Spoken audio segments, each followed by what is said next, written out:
Hello everyone, आज का हमारा टॉपिक है मेजर्स ऑफ सेंट्रल टेंडेंसी। तो इस टॉपिक पे हम लोग ये देखेंगे कि मीन मीडियन मोड को हम कैसे कैलकुलेट करते हैं एग्जाम्पल्स के साथ में। तो सबसे पहले हम देखते हैं कि सेंट्रल टेंडेंसी क्या है। The central value around which the other values are distributed. ठीक है, ये वो सेंट्रल वैल्यू होती है जिसके अराउंड दूसरी वैल्यूज जो होती हैं वो डिस्ट्रीब्यूटेड रहती हैं। तो सेंट्रल टेंडेंसी को मेजर करने का मेन ऑब्जेक्टिव क्या रहता है? To condense the entire mass of data. जो डेटा बहुत ज़्यादा इलेबरेट फॉर्म में होता है, ये उसे कंडेंस फॉर्म में करता है, प्लस हमें कंपैरिजन करने में हेल्प करता है ताकि हम कंपेयर कर सकें।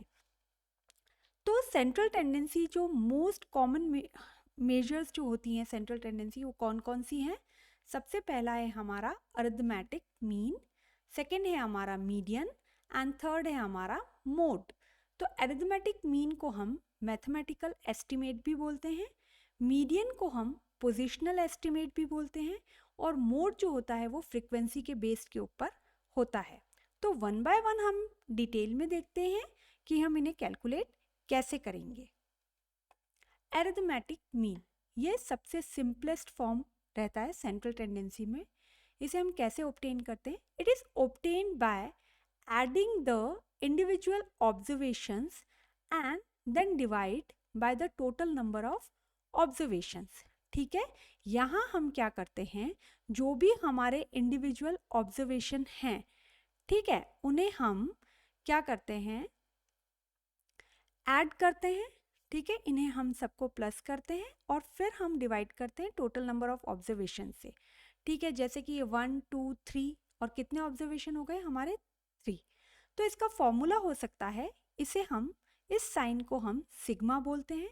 ये जो एक्स आई है हमारा, ये वैल्यू ऑफ ईच ऑब्जर्वेशन होता है, और एन जो होते हैं ये नंबर ऑफ ऑब्जर्वेशन होते हैं। तो इससे हम अरिथमेटिक मीन को कैलकुलेट करते हैं। तो एग्जाम्पल के तौर पे हम देख लेते हैं, 417 का हमें मीन कैलकुलेट करना है। तो हम क्या करेंगे, हमने ये फॉर्मूला देखा, उसमें क्या था कि सम ऑफ है, तो इन सबको हम ऐड करेंगे, 4 + 1 + 7, और कितने नंबर ऑफ ऑब्जर्वेशन है हमारे? 1 2 3 है, तो उसे हम डिवाइड कर देंगे 3 से। तो जब हमने इसको कैलकुलेट किया ऐड करने के बाद में, तो हमारा आंसर 4 निकला। मतलब 4 1 और 7 का हमने अगर मीन निकाला तो हमारा आंसर 4 आया। ठीक है, इस फॉर्मूला के हिसाब से। नेक्स्ट हम देखते हैं मीडियन। मीडियन जो होता है ये मिडिल वैल्यू एस्टिमेशन होता है। ये हमेशा ध्यान रखना है कि वो एवरेज था और मीडियन जो है हमारा मिडिल वैल्यू एस्टिमेशन होता है। To calculate median, all the observations are arranged in either ascending or descending order of their magnitude and then middle value is selected। इसका क्या मतलब होता है कि जब भी हमारे जितने भी ऑब्जर्वेशंस रहते हैं, हमें पहले उसको या तो असेंडिंग ऑर्डर में डिस्ट्रीब्यूट करना है या फिर डिसेंडिंग ऑर्डर में लिखना है, और फिर उसके बीच में जो भी मिडिल वैल्यू है उसे हम सेलेक्ट कर सकते हैं। ये तो हमारा जनरल फॉर्म में रहता है। लेकिन अगर हमारे ऑब्जर्वेशंस इवन है, जब हम मिडिल वैल्यू को नहीं कर पाते हैं, तो हम क्या करते हैं, the mean of 2 middle values must be taken as a median. हम क्या करते हैं, 2 मिडिल वैल्यू ले ली हमने, उनका हम एवरेज मीन निकाल लेते हैं और फिर हम मीडियन उससे कैलकुलेट करते हैं। तो इनको हम एग्जाम्पल के तौर पे देखते हैं। जैसे हमें 417 का मीडियन निकालना है, तो हमने क्या पढ़ा कि हमें पहले उनको अरेंज करना पड़ेगा असेंडिंग या डिसेंडिंग ऑर्डर में। तो हमने अरेंज किया इनके मैग्नीट्यूड के हिसाब से 1 4 7। तो हमारे जो मिडिल वैल्यू आई है वो हमारी 4 है, तो हमारा मीडियन 4 निकला है। इसी तरीके से अगर हम इवन ऑब्जर्वेशन को देखते हैं, इवन ऑब्जर्वेशन में क्या है, जैसे ये हमें दे रखा है 13 8 4 3 5 2 8 1 7 4। ठीक है, हमको क्या करना है, पहले से असेंडिंग डिसेंडिंग ऑर्डर में हमने अरेंज कर लिया। तो ये देखिए हमने इसे अरेंज किया। अब हम लोग देखते हैं कि इधर के 3 और इधर का 3 अगर हम एक बार ले लेते हैं, हमें मिडिल वैल्यू निकालनी है ना, इधर 4 और इधर, तो हमारी मिडिल वैल्यू 4 और 5 आ गई। अब इन दोनों में से हम कैसे सेलेक्ट करें, क्योंकि देखिए इधर भी 1 2 3 4 है और इधर भी 1 2 3 4 है। ठीक है, अब ये इवन नंबर वाला हम देख रहे हैं, तो अब हम क्या करेंगे, हमने पढ़ा कि अगर इवन नंबर ऑफ ऑब्जर्वेशन है तो दोनों मिडिल वैल्यूज़ का हम एवरेज लेंगे, मीन निकालेंगे उसका, और फिर उससे हम मीडियन कैलकुलेट करेंगे। तो हमारी यहाँ पे मिडिल वैल्यू 4 और 5 निकली है, तो हम 4 + 5 करके डिवाइड हम 2 करेंगे, तो हमारा 4.5 जो है वो मीडियन निकला है इवन नंबर के लिए। आई होप आपको यहाँ तक समझ आया होगा कि हम इवन नंबर के लिए कैसे निकालते हैं। ठीक है, हमने पहले अरेंज कर लिया असेंडिंग डिसेंडिंग में, फिर हमने इनके दो मिडिल वैल्यू निकाल ली, उनका हमने एवरेज निकाला, मतलब मीन कैलकुलेट किया, तो हमारा 4.5 आंसर आया।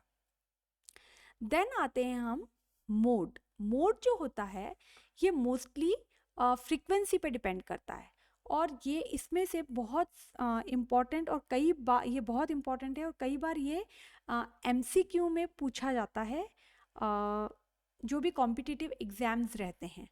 ठीक है, तो ये हम वैसे तो ये बहुत ज़्यादा सिंपल है, पर कई बार अगर हम इस चीज़ को रिविजन नहीं करते तो हमें थोड़ा सा ये कंफ्यूजिंग लगता है। ठीक है, तो mode is a value in a series of observation that occurs with greatest frequency. Mode वो होता है जो कि एक ऑब्जर्वेशन में बार बार जिसकी फ्रीक्वेंसी हमें देखने को मिलती है। जैसे कि हम एग्जांपल लेते हैं 4 2 4 3 2 2, तो अब देखिए इसमें सबसे ज़्यादा बार जो है 2 रिपीट हुआ है। ठीक है, तो ये हमारा इज इक्वल टू हमारा जो ये है मोड वो 2 हमें मिला है, मतलब जिसकी फ्रीक्वेंसी सबसे ज़्यादा हो, बिकॉज इट अकर्स 3 टाइम्स। ठीक है, 3 बार आ रहा है जो ये 2 है, देखिए 1 2 3 टाइम्स आ रहा है किसी भी एक नंबर से, तो हमने इसको मोड के तौर पे लिया है। कई बार मोड अगर इल डिफाइंड है तो हम उसे कैसे कैलकुलेट करेंगे, mode is equal to 3 median minus 2 mean. तो ये भी वाइवा में या फिर MCQ में कई बार पूछा जाने वाला क्वेश्चन है। ठीक है, तो हमने अभी मीडियन को हम कैसे कैलकुलेट करते हैं और मोड को हम कैसे कैलकुलेट करते हैं। आई होप आपको ये टॉपिक यहाँ पर क्लियर हुआ होगा। अगर हाँ तो प्लीज़ इस वीडियो को लाइक एंड शेयर कीजिएगा, और चैनल पर नए हैं तो इसे सब्सक्राइब कीजिएगा। मिलते हैं ऐसी ही नेक्स्ट वीडियो के साथ में। Till then take care.